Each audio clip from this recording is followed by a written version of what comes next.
Hello everyone, my name is Michaelin and today I'm talking about the books I read in August because somehow it is already September. I read 9 books last month, so I'm just gonna dive right in and start talking about them with you guys.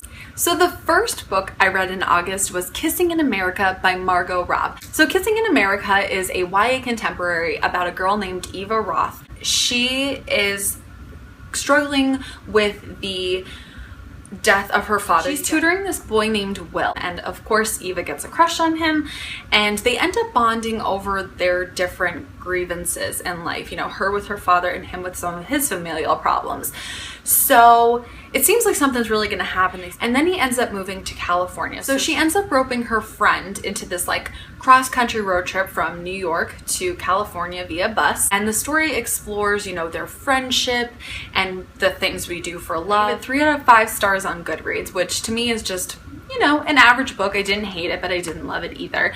Book number 2 was Hopeless by Colleen Hoover, who I love. Hopeless is about a 17-year-old girl named Sky, and she's lived a pretty sheltered life. She was homeschooled, she was raised without a computer or a cell phone or a TV. So all of this changes when she goes to the public school for her senior year, and that's how she meets Dean Holder, who is automatically sort of drawn to her as she is to him.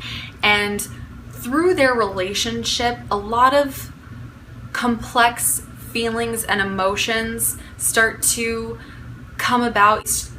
It gets very deep, and I didn't know a lot about it, so I'd rather just like leave you guys to your own devices to read it because I didn't know a lot about it. I will say this, there are trigger warnings for sexual abuse and for suicide. The story kept me on my toes, but it was never too much to me. It was just very, very emotional, and it really cemented my love for Colleen Hoover. The third book I read this month, which was A Monster Calls by Patrick Ness. I was really intrigued by this. I've heard great things about Patrick Ness, but also the illustrations are ridiculous. I love the cover. I just think it's like a gorgeous book. So this is about a 13-year-old boy named Connor who lives with his mother, and she is extremely ill, and she's been going through chemo and different treatments, but nothing is working. And one night he is visited by a monster who has come to life from a yew tree.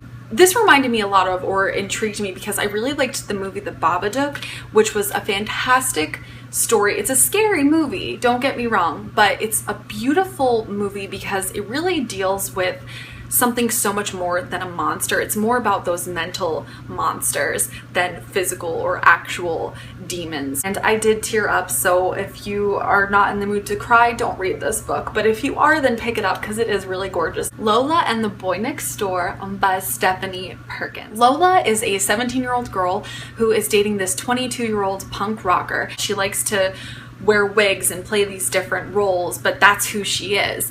But everything changes when her former neighbors move back, and their names are Cricket and Calliope, which are the most insane names I've ever heard. Cricket. The boy's name is Cricket. Like, it's not even a nickname. That's actually his name.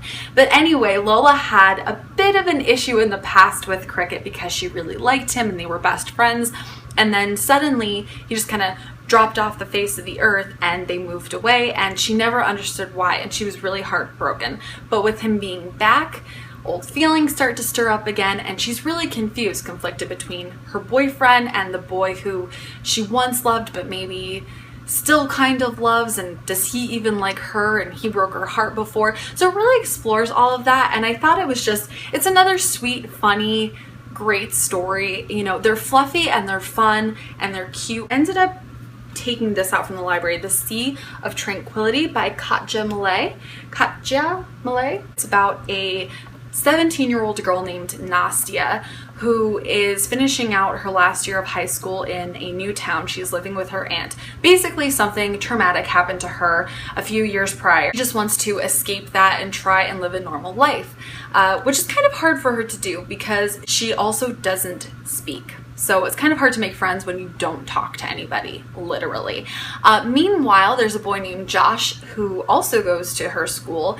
He has gone through a tragedy or multiple tragedies. His entire family has basically died. Not basically, they did die. People kind of stay away from him because I think they're afraid that anybody who's in his life that he cares about will die.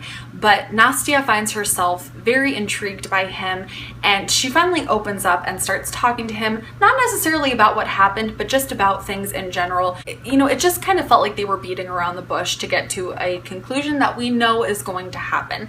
So even though I did read it and have some feelings and I finished it, if I didn't like it, I wouldn't have finished it.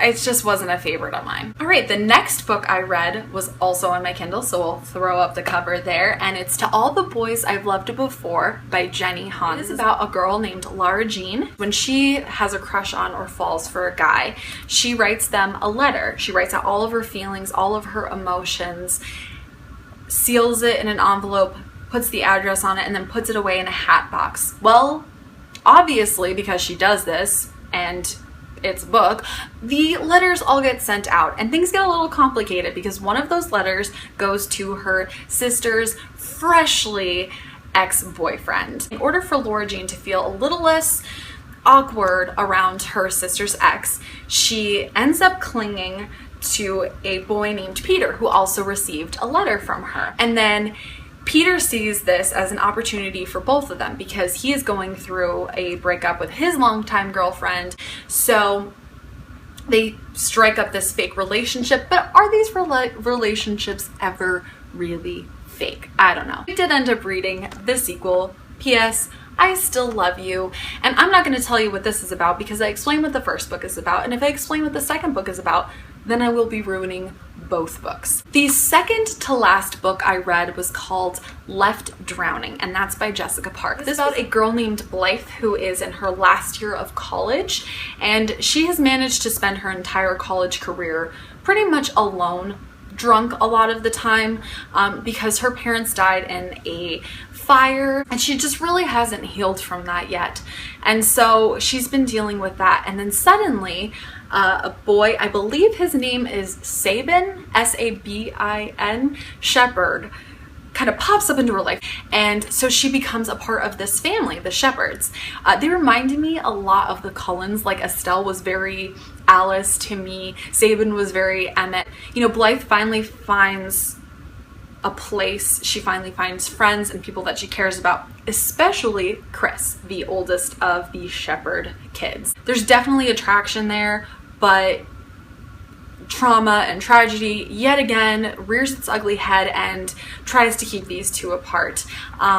When they do get together, man is it good. But yeah, this is definitely one of those books that is geared more towards an adult audience because there are sexual situations and there is a lot of strong language as well. But I really did enjoy it, and I feel like it's a really nice book for Coho fans. It was very predictable, but I still liked it. And finally, we have come to the end of my August reads, and this is Ella Minnow P by Mark Dunn. This is what they call an epistolary novel, and basically that just means that the entire book is written in letter format. So everything is like a letter to or from someone. So this book is about people who live on this island of Nolep. It's a present day story, but it seems like it's not because of the way they speak and the way that their society is. But the island is called Nolep because it is basically a tribute to the man who wrote the pangram, which means it's a sentence that uses all of the letters in the alphabet. His was the quick brown fox jumps over the lazy dog. So they worship this guy. There is a statue made for him with the sentence underneath it, and letters start to fall from it. And as the letters fall, the Council of Nolep decides to remove those letters from the alphabet. And people who use those letters in writing or speaking end up getting reprimanded or eventually banished. More and more of the tiles keep falling, and they keep losing more and more of their ways to communicate. And you see that through the story. And it's up to our main character, Ella Minnow P, essentially to try and save Nala. It's really neat, and it's really neat to see the way that Mark Dunn wrote it, because it's such a weird thing to do. What a weird concept to decide to write a book where slowly you have to stop using certain letters while you're writing it. So it's a quick read. If that sounds intriguing to you, I would definitely recommend picking it up. It's just one of those like quirky, interesting books that I think is worth a shot. So yes, I have made it to the end. Those were all of the books that I read in August. Like the video, subscribe to the channel, and I will see you guys next time. Bye!